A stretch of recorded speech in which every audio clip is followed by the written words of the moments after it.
Good morning from Kuala Lumpur, Malaysia. It's a pretty hot Friday morning here in the middle of Chinese New Year holidays.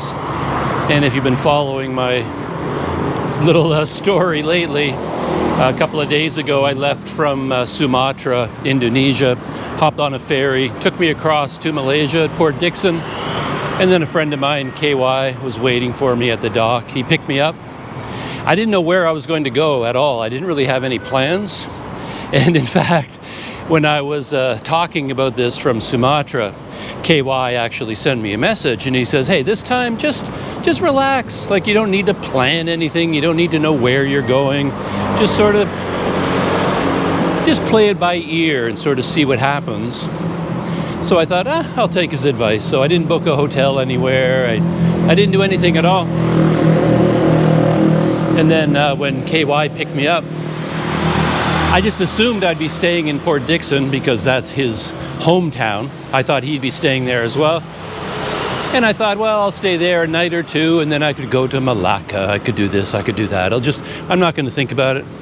But then it turned out that KY, after he picked me up, he was heading straight back to KL. So I thought, well, okay, well, if you're going to Kuala Lumpur, I've got a man here with a car offering me a ride. I'd be a fool not to take it. So I just went with the flow and ended up back in Kuala Lumpur. And here I am. I think it was a good decision to come here because I've always got a lot of practical things I need to take care of, or at least I think I need to take care of. And I know a lot of people here. Which brings me around to what I'm doing right now, which is walking to my favorite grocery store to stock up on instant coffee. And a friend of mine and a fellow YouTuber, Expat Pete, his home is like right here beside where I go to get my coffee. So I'm going to meet up with Expat Pete, have a good chat. He's going to tell me everything I'm doing wrong with YouTube and everything I'm doing wrong with Patreon, what I should do. I need that kind of feedback, and Expat Pete he's the man to give you some good advice. So that's where I'm heading. Have a little chat with Expat Pete. And I wasn't going to record any kind of video, not even a podcast video, not a behind the scenes video, nothing at all.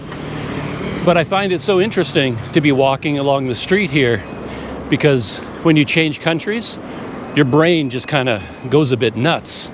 And you see things, you're aware of things in the first couple of days, in the first couple of hours that you don't normally see because it's all new and you get the contrast. And man, what a huge contrast. My last few days in Tanjung Balai in Sumatra, I was doing quite a bit of walking around the city, meeting up with some people there, chatting with a lot of people, going out on the river on a boat ride. So in my mind, I have that experience. It's very fresh in my mind of what it's like to walk around Tanjung Balai in Sumatra. Now here I am walking in Kuala Lumpur, and nothing could be more different. Got the type of road here, this sidewalk. KL is not a great city for walking, particularly if you're going from one or trying to go from one neighborhood, like one district to another. You kind of get blocked by major highway systems. But if you're in certain neighborhoods and you're going to stay within that one neighborhood, then you do occasionally get something like this with a sidewalk and even a bicycle lane. And of course, there's no bait shack, you don't get the same type of traffic here. You basically get mainly cars and then motorcycles, but mainly cars. And the lack of people, you can't take a single step in Tanjung Balai without coming across lots and lots of people. But look at this road in front of me, behind me. Yeah, nobody on foot. There's nothing on the side of the road here. No shops. Of course, you still get some of the normal things you got to keep an eye out for, even in Kuala Lumpur. Check that out. Man, what a death trap that is. And of course, now that we've got a tree branch over top of it, everything's safe. But yeah, you still got to watch where you're walking. But the other difference is the sudden appearance of foreigners, because in a place like Tanjung Balai, it's not a hot spot for tourism, and other than the ferry going there from Malaysia, there's no reason for foreigners to go there in particular.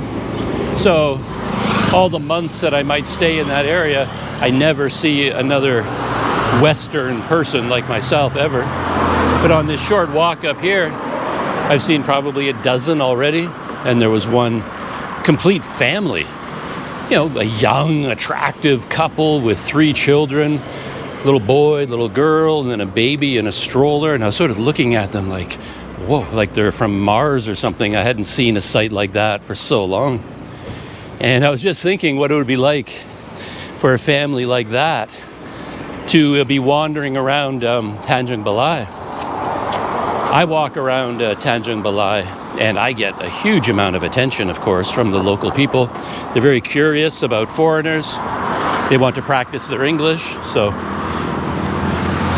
I've only been walking for like 5 minutes here. Had I done this same walk in Sumatra, I would have probably had 10 conversations already with different people, posed for pictures with 10 different people.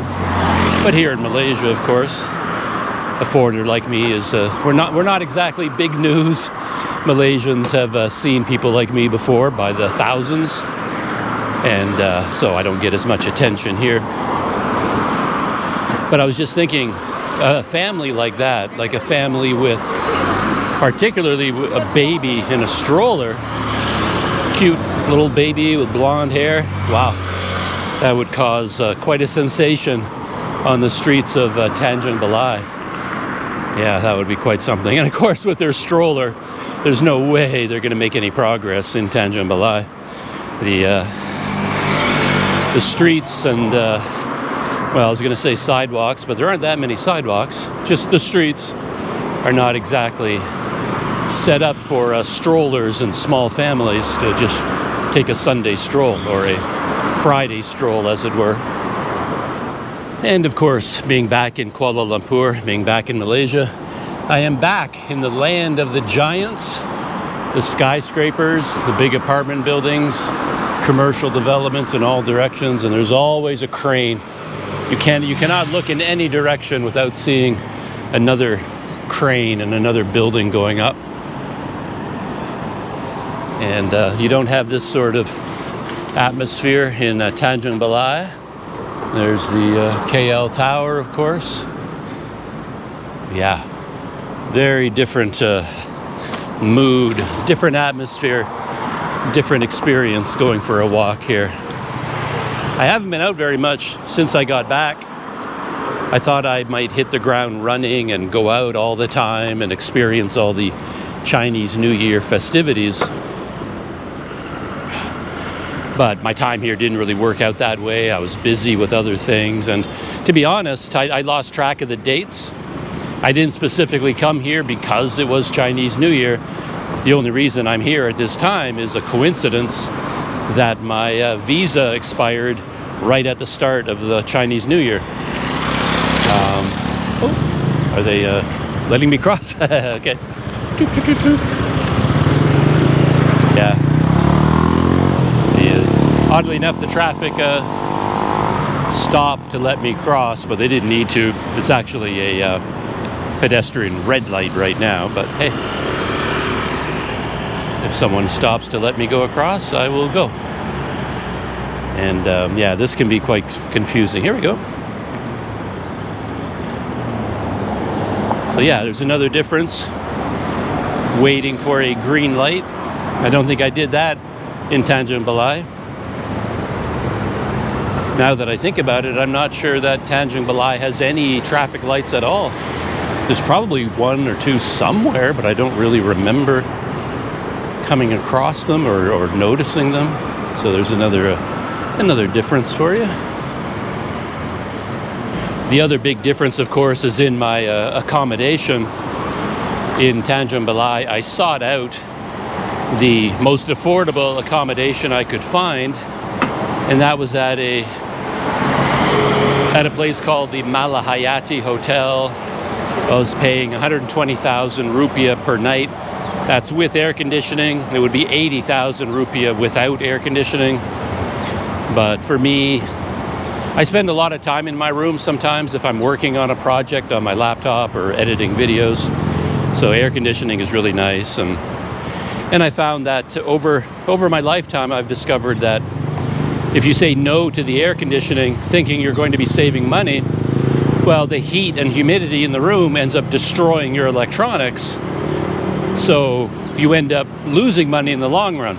So actually paying for the air conditioning can actually keep your cameras and your laptop in better condition longer. So somehow living without air conditioning can be a false economy. You think you're saving money, but it ends up costing you more money in the long run because all of your electronics just gets destroyed by the humidity. So Expat Pete is around here somewhere. I'm gonna see if I can link up with him, let him know I'm in the neighborhood. Message has been sent. For all I know, Expat Pete could be already here waiting for me. Yeah, it's his neighborhood, so he knows it well. But this is my grocery store, Selections Groceries. No particular reason except it's in my neighborhood, more or less. And they always have the things that I'm looking for. So I'm gonna pop in there for a minute. It's now hours and hours later. Had a good long chat with Expat Pete over a couple of cups of coffee. There's a convenience store, like it's not a big chain or anything. I'm not really sure, but seems to have a Korean owners, a lot of Korean signs. So it's kind of a Korean convenience store, and he gets a local convenience store latte from them. And we sat outside, had a couple of cups of coffee, talked about all things related to YouTube and Patreon. He's one of my Patreon advisors, as I said earlier, giving me feedback and advice on to do and not to do. Always good advice. Yeah, and the coffee is really good. It's a lot better than the coffee I make inside my hotel rooms with my little kettle anyway. Yeah, it's really good coffee, good price, a little hot latte. And yeah, just before I met up with Expat Pete, I was talking about accommodation, the big change going from Sumatra to here. And I was talking about my room in Sumatra, a very low budget kind of place, really rough around the edges. I recently posted a video doing a kind of a tour of that room and what the bathroom was like. And someone left a comment on YouTube, quite funny, says, well, on the bright side, if you ever get arrested and go to prison, it will be a step up. You know, going into a prison cell will be an upgrade for you if this is your normal way of living, which in many ways is probably true, depending on the prison and depending on the country we're talking about, of course. But yeah, so that's where I was staying in Sumatra, the Malahayati Hotel. And here I'm staying at the J Hotel Masjid, which is a fairly, for me anyway, good value sort of low budget place. They have a single room. And most hotels don't offer single rooms. You always have to get a big double, even though you don't need it as a single person. But anyway, the difference is the noise level. Well, I mean, my room here, of course, is more like a modern hotel room, so it has a good air conditioner, comes with Wi-Fi that works really well, and bathroom, hot water, running water, furniture. It's like it's a small room, a bit monastic, but still several steps up from where I was in Sumatra. Costs quite a bit more. But the main difference that I've noticed is the noise level, meaning no noise at all. In Sumatra, the noise in my hotel room was overpowering at times. Looking out over a busy street with the noise of the motorcycles going by, just beating into your brain. It could get very, very loud. And I guess I didn't get a lot of sleep while I was there.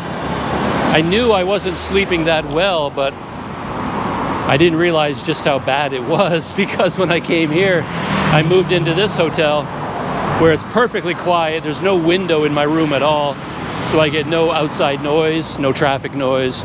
And my room is buried deep inside the building with many, many cement walls between me and anything else. So it's like dead quiet. And it's just so weird being in this windowless room with no noise at all coming from the outside world.